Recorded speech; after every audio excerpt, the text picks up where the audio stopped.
Hello everyone, good evening. I'm Rashmi Gopal. I'm an integrative nutrition health coach.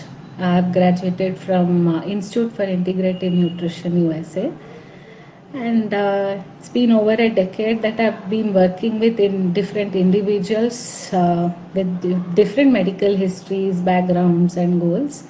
It's been a wonderful journey, and I would like to also welcome Dr. Anupama.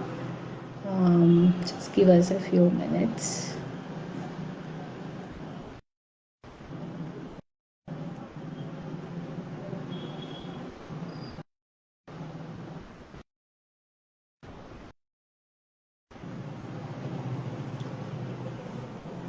There's some technical glitch. Yes, I think Dr. Anupama is here. Hello, Dr. Anupama.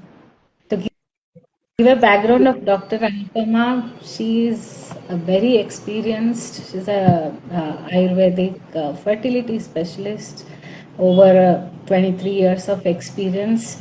She's the co-founder of Shrestha Ayurveda in Koramangala, and it's been a pleasure working with Dr. Anupama, learning a lot from her experience. And the topic today that we are going to discuss is acidity. So, I mean, I personally have learned so many different perspectives from her. So, over to you, Doctor. Good evening, Rashmi. Acidity is one thing I get a lot of questions about, maybe in my practice or YouTube channel. Everywhere, people ask a lot of questions about acidity.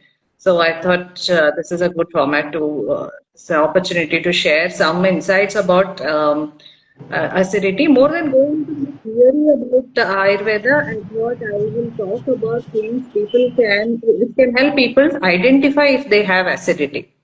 And talking about acidity, obviously, the gut health is very, very important. It is a foundation of any Ayurvedic treatment for that matter. Nowadays, there is a lot of awareness about gut health, connection between the gut and the brain, and gut being the second brain and all that. I'm very happy because we've been harping about this for so long, and the connection had not been set so far. So even in my health fertility practice, I start with gut health. Even though many of my patients think, why is she talking about my acidity and constipation instead of talking about my uterus and ovaries? But in Ayurveda, that is the root of all the problem, and we always start there. So let me start by helping people to identify the symptoms which could be caused by acidity. Okay, some of them are very obvious and some of them are not so obvious. The obvious ones could be like, burning in the chest or what we call heartburn, burning in the stomach, nausea, vomiting, regurgitation into the mouth, leaving sour and bitter taste in the mouth, pain and vague discomfort in the stomach, acid reflux, bloating.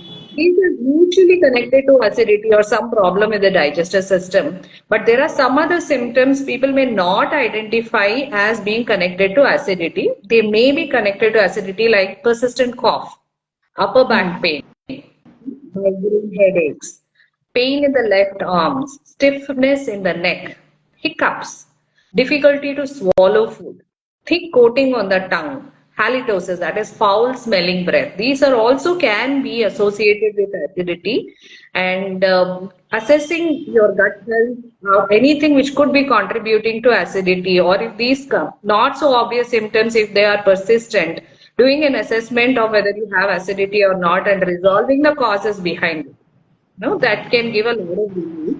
That's another thing we really believe in Ayurveda is, the cause, identifying the cause behind it.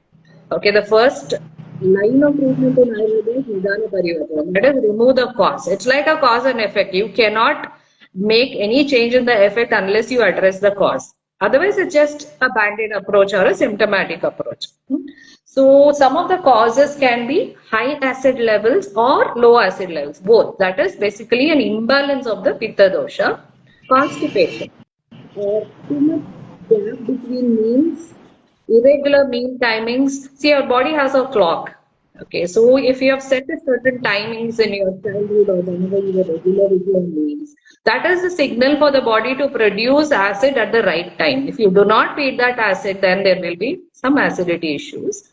Too many meals in a day. There are also some kind of diets where they eat very, very small meals, which can lead to indigestion first and which can again lead to acidity. And excessive use of sour, oily, and spicy food, late dinners, late bedtime, and emotional disturbances like anger, stress, depression, and grief. This is where we talk about the mind body connection, the gut and the brain connection. Less water consumption, smoking, alcohol consumption, or some medications you may be on which may be causing acidity as a side effect. You should definitely speak to your doctor if you feel any of these are maybe contributing. Okay, so first and foremost step is always to identify the cause and address it, and then resolving the acidity becomes easier because obviously the body is not able to digest something or something is not agreeing with your body. It could be just a habit, like I said, late meal timings or late bedtime, or it could be some specific food as well, right? Because when we work together, Rashmi, this is the first thing we always talk about, and that is why we have the gut reset program. That is where we start for any program, weight loss program, PCS program, or the fertility, everything we do. And I'm sure out of five patients in your case, at least four of them need this to start with. Please share some of the remedies, some of the very simple, simplistic sounding remedies, but which make a lot of difference. Can you please share it here? Sure, doctor. Actually, yes, as you mentioned, I think 4 out of 5 cases that we address, I think we start with resolving acidity and doing the gut reset. Because, as you mentioned, some of the symptoms, like even a shoulder pain or things like this, we generally don't connect this with acidity. So, yeah, No, the the first step. connection can make it worse. Well, maybe you will think a neck pain or the stiffness in your neck or your left hand pain or your migraine. You're taking painkillers for it, and the acidity may get worse because of that. Then it becomes a vicious cycle of pain and acidity and pain and acidity. So identifying that becomes very important. Absolutely correct.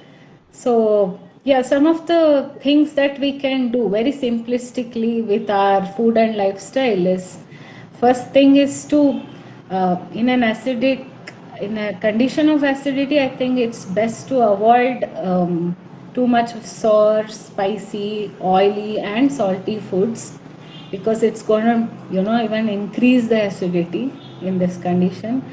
And then the second step would be to keep ourselves hydrated, because if we are not hydrated enough, then acidity can actually increase.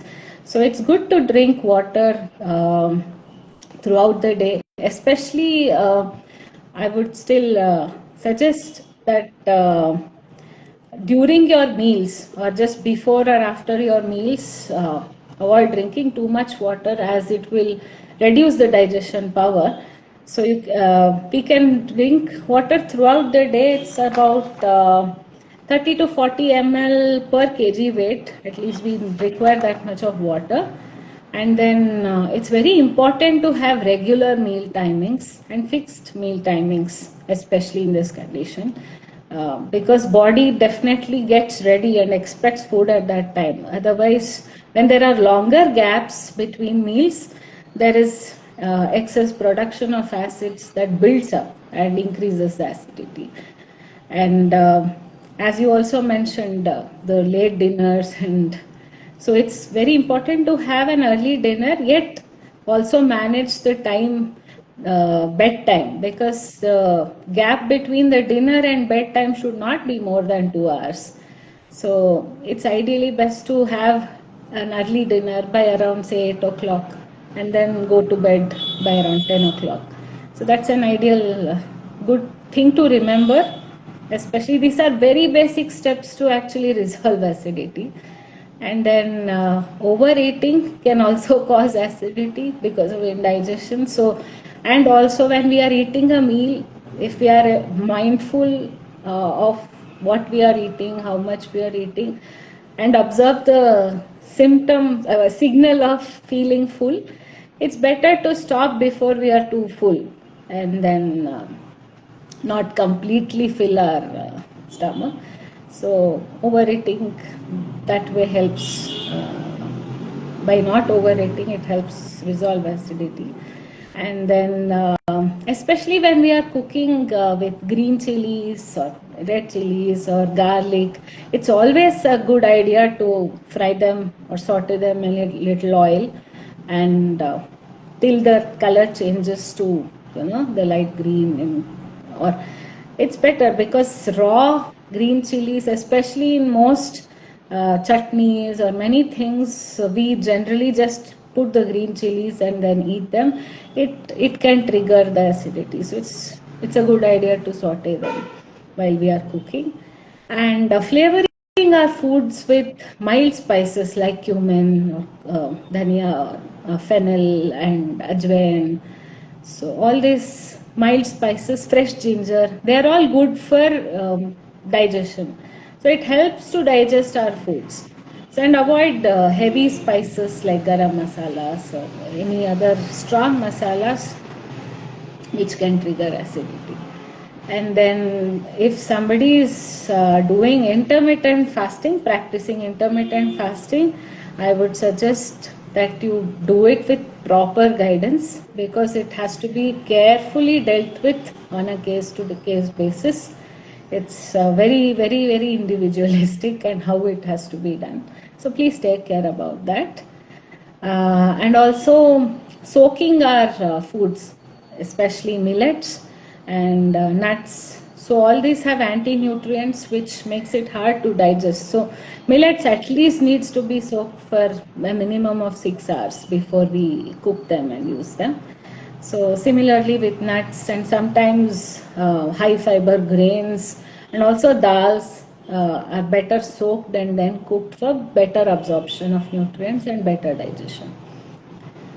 And of course, over fermentation of foods. So we're in many homes, idli, those are all very staple foods, but we also need to take care that we are not using the batter for not more than a day. So if you are doing, preparing a batter, it's fermented, maximum we can use it for a day and not beyond that, because even in the refrigerator it continues to over ferment later on. And any sour foods, sour fermented foods, or even sour curd or sour fruits, sour vegetables, basically all this can trigger acidity, so it's better to avoid all this. And then I would highly recommend you to resolve constipation issues, if any, because that can also cause acidity. And it's again dealt with very case to case basis. And if there is a condition of acidity, it's best to consume gourd vegetables, um, all the bottle gourd, ash gourd, ivy gourd, ridge gourd, and so on. So they are very, very highly alkaline in nature, and it can actually balance. It's very soothing on the stomach. And then fruits like elaki banana, pomegranates, muskmelon are great and naturally ripened sweet fruits, but no sour fruits during this condition. And of course, one has to quit smoking and alcohol. It's going to really impact the acidity, and also go easy on the caffeine, uh, which also triggers acidity. And probiotics in our foods like buttermilk, especially buttermilk made from fresh curd and not the sour curd, so nicely churned and made buttermilk is very good for this condition. um, Actually, if you want the recipe, you can directly message us on Instagram or WhatsApp, and we can share you the link of the Ayurvedic way of preparation of buttermilk. And then yes, try, I think all of us need to try to identify our triggers of acidity. A lot of times we don't notice that something is really triggering that acidity or that migraine or the other things that acidity can lead to. So if we can identify and be aware of what is actually happening, that can do a lot of help in resolving acidity. I think these are a very few pointers that we can mindfully incorporate. And then of course stress management, it's again on the case to case basis. If we can learn to manage our lifestyle better with better stress management ways, it can definitely help healing any condition, and acidity is one of them too. So I really hope that you can incorporate these changes and resolve acidity issues. Yeah. So, doctor, do you have anything else to add? Just thinking about triggers, because especially when patients come to us about migraine headaches or any kind of headaches, they find triggers like too much light, night driving, or sun allergy, and to contribute that as a causative factor. What we don't consider in those cases are there is already accumulation of acid. Think of a glass of, you know, uh, dirty water. Okay, that is already up to the brim. So that is when even a small trigger can start off an episode of a migraine or a vomiting or a nausea. What it means that is just a trigger, not the cause. The cause is already there. The acidity is already up to the brim. So the trick is to keep the accumulation at the minimum, basic minimum. So the tolerance of the body, like you cannot stop going out driving in the night, or you cannot stop exposing yourself to the sun. Those things are not solutions. So that is when you see that the smallest trigger brings up a very big episode, it means that there is so much accumulation. There may be need for detoxifying the acid, the accumulated acid in the body. I just wanted to add.